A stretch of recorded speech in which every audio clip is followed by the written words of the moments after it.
गांव वही था, खेत, मंदिर, बाजार और गलियों से भरा। लेकिन उस गांव की हर जिंदगी में छुपी थी एक रहस्यमयी कहानी। एक ऐसा रहस्य जो दिखता तो साधारण था, पर उसके भीतर छुपा था स्वास्थ्य, आध्यात्मिकता और जीवन का गहरा संदेश। सुबह की धुंध में रघु किसान हल लेकर खेत में उतरा।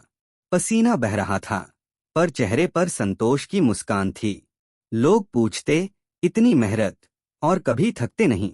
रघु बस मुस्कुराकर बोला, अरे भाई, फसल तो समय पर ही आएगी, लेकिन अगर मन में उम्मीद और सोच में रोशनी हो तो खेत भी हरा रहता है और दिल भी।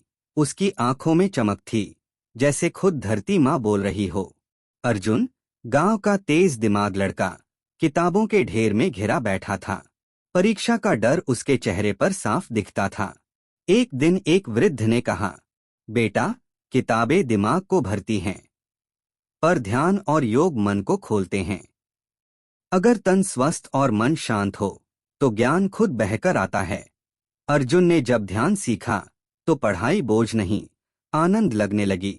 सीमा पूरे घर को संभालती, सुबह से रात तक हर किसी की सेवा, पर उसके चेहरे पर कभी थकान नहीं दिखती।